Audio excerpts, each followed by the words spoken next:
Willie. I'm doing best you. Hey, I'm alive. I'm breathing, and I'm not eating well. I'm not sleeping well. I'm not working well, but I'm alive. I tell you, these are very dangerous and nerve-wracking times. I've got clients in Europe who are scared shitless. Um, there is so much going on that it's mind-boggling. Much of it is good. And I'm really happy about the election. And I have a true comment about the election that Trump won. And it's not intended to be a joke, but it is a joke at the same time. The demographic group that disappointed Kamala Harris the most was photocopy machines.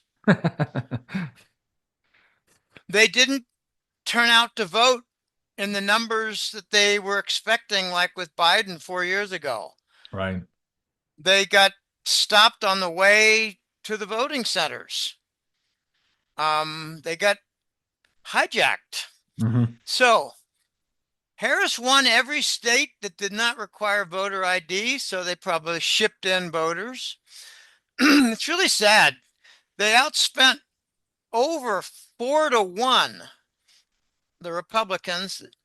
Harris spent, or rather, let's see, she raised $1.5 billion and spent it all and now is short 50 million. So they're still doing campaign funding operations after they lost. You know what the hard part This, about that is for her? Her staffers just came out last week and admitted that at no time previous to the election or during the election period did she ever beat Trump in her own internal polling, even though that's what she was telling her potential donors in terms of trying to recruit more money into the campaign. She's got some big issues moving forward there, Jim. yes, I have that particular story mentioned. I can't think of the guy's name. I'd have to find it. It's something like Plufus. Um, see if I can find it. Yeah, they were lying all through the campaign. Yeah, here it is. Plouffe. David Plouffe accidentally exposed how legacy media lied to the American public with falsified polls, calling them junk polls, avoids the blatant fraud and corrupt political bias at work with the media. The Right. internal Harris polls were the opposite of what they were claiming when they were on the air. This is fraud. And, you know, I got to say some things about Trump. I was very impressed with the campaign that he ran. I thought that he was very strategically smart in focusing on the states where he visited a lot. For instance, he didn't go to Nebraska. He didn't go to Idaho. He went to the states that were up for contention. And I think there were some computer simulations and a lot of assistance that he received. Um, so politically, at least for the campaign, he was very astute. And now the campaign is over. So we're starting to hear the different themes regarding war, the different themes regarding the dollar and its defense. Let me just come right out and say it. The 100% tariff threat against BRICS nations, it's one of the stupidest fucking things I've ever heard in my life. Hmm. We are at risk of being embargoed. You cannot force supplying nations, exporting nations, you cannot force them to accept toxic paper for finished goods. Now, someone probably did not hand Trump the memo, but starting about 18 months ago, we've been using super tankers of oil to gain credits for import payment. We've been exporting oil to get credits for import payment. And it's been going on for a while. And I guess Trump wasn't aware of that. Now, if he thinks that he can bully Russia, China, India, Iran, and all these other countries into accepting treasury bills when they've been rejecting them for 2 years, I believe that's what triggered the Ukrainian war in the beginning of 22. So we had 3 full years now where I think the Treasury bills have been rejected at the ports. Okay, this is going to get very dicey, very hairy, very fast. Um, the entire theme of the BRICS is to avoid the weaponization of the dollar, to de-dollarize, not to use the dollar in trade payment. So what he's saying is, why don't you dissolve your entire union that you spent years developing and eliminate all the progress you had for multipolar payment systems, because we want to retain the unipolar, and we're the exceptional nation that can pay with toxic bills. Not going to work, Jean Claude. Mm-mm. Very unimpressive. Mm-hmm. Very unimpressive. There were a lot of indications that he was going to manage a debt default and like a payment system, and maybe bring to the table, not the table, but bring to the gigantic parking lot, um, maybe a couple 100,000 tons of gold to pay off our debt.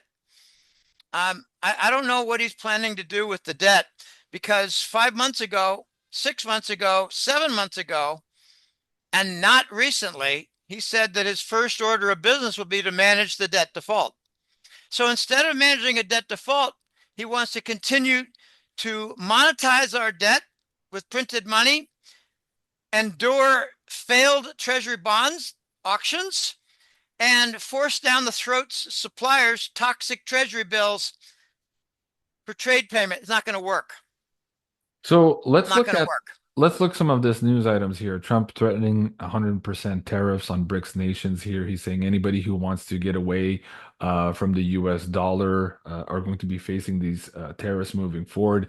Now, just a couple of weeks ago, this was not on anybody's radar. Like everybody's been talking about, oh, maybe drill, baby drill, maybe some type of commodity backed system here in the United States. You're talking about, of course, winding down the debt, but nobody was talking about this currency war, for lack of better terms, that just hit us over the weekend here with this Trump announcement. Now, here in Canada, we're having the same issue. Trudeau was summoned to Mar-a-Lago last week. He was kind of told the same thing here to get his act together here in terms of the terrorists that are coming across our border into the United States. And he's talking about imposing heavy tariffs here on Canada as well. Now, Jim, we have to backtrack a little bit here. Going Yeah, into all of this for the last number of years, you and I doing the show, um, we were very cautiously optimistic that this administration was going to turn the ship around in terms of the US economy and somehow rebuild a new system that was more fair and that would bring this big innovation boom to North America. This doesn't appear at first glance to be going in that direction, much to the contrary here. What do you think is happening? Is this just a power negotiation tactic? Is it a distraction here to talk about the tariffs while something else is happening in the background? Or, as some have suggested in the last couple of months, is it possible that Trump maybe shook hands with the devil somewhere here along the way? And now we're doing these half measures here in terms of trying to preserve this world currency, even though most of the planet has already rejected it. Jim, what's going on? well, to make a preliminary comment, now it says here that the rupee falls to record low following the tariff threat by Trump. Um, People need to understand that the BRICS nations don't want the Indian rupee either. Yeah. The Russians took one shipment of oil. It might have been a few different tankers, but it was one order, one shipment. Um, and they accepted the rupee. And then afterwards, a couple months later, they said, we don't want the rupee anymore. Okay. Okay. So the weakest of the BRICS currencies at the nucleus is faltering under the threat of tariff. Okay. That's interesting. Now, there, you could make an argument that Trump was a politician during the campaign, and now that he's won, he can do whatever he wants and whatever he chooses to do to please the people that control him. I don't think he's shaking hands with the devil. I'm wondering if he's got a big gold trove that he's going to bring to the table to pay off a portion of the debt. It's 34 trillion. Now, he might, this is a long shot. I'm just going to say it. He might have a Bitcoin and XRP and Iraqi dinar solution. I don't know. Are you aware that he's got a pallet knee high of Iraqi dinar? I wasn't aware of that, but what's interesting here also is that when you say Trump candidate versus Trump now in office, this was an article on Zero Hedge on November 12th where they say they just got handed, quote unquote, a fraudulent books. Ed Dowd confirms our warning that Trump is inheriting a third of an economy. Is it possible that some of the books were so cooked to the point where incoming president here was making promises that he couldn't deliver, and now that he's in office, That we have to change the that's strategy, so to speak? Do you think this is part of it? that's yeah, but you know, we're adults and we're not dumb. Um, every president in the last 24 years since 9/11 has falsified the books and done so legally Right. I've been since saying that, 9/11. that's a political tactic 101. And whether it's true or not, typically incumbent or incoming presidents usually use that line to give them a buffer as to when they can put in place their Let, let promises me during the campaign. let me So share I'm with you. what I think might be going on because Okay. I've given this a lot of thought. Not that I have it all figured out by any means. Um, the Biden show took the corruption and the falsification of the books to a level never seen before. I believe that Treasury Secretary Yellen is probably going to get executed eventually for hundreds of billions stolen and diverted and defrauded. Hundreds of billions. Okay. We've never seen numbers like this. Even when Hillary was Secretary of State um, on the second administration for Obama, there was a reported $5 billion missing at the same time of the Benghazi incident in Libya. 5 billion. Well, now we're talking about 200 billion that went to Ukraine. So not only is the level of corruption and missing funds an order of magnitude greater with an extra zero on it, but I think the Biden fund, this is from what I heard from military sources and other sources, both, Jean Claude, in the last 12 months. They've stolen even the trust funds. Huh. Yeah. They've stolen everything. They had no conscience. That they weren't just going to leave Trump with a bad economy. I mean, that sounds so harmless, a turd of economy. No, they left him a black hole of economy. Right. They left him something that's not recoverable. They left him, again, we're probably going to hear in the next month or two that the federal debt is like 5 trillion more than we thought. Okay? We have to be open to levels of criminality and fraudulent accounting that we've never seen before. Right. We're about to learn that the Biden show might have been making money in child trafficking with protection by the FBI in the underground movements. Do you think that We're likely to that's what the hear, pardon is all about for his son? They don't oh, want him to. absolutely. Right. That's, a dead guy pardoned another dead guy. What the Yeah, fuck? exactly. Okay. This is a pardoning, and it's not shoving evidence under the rug. It's trying to create a fire so that an entire cabal industry or set of industries can remain cloaked, and it's not going to work. Right. They're going to threaten Trump.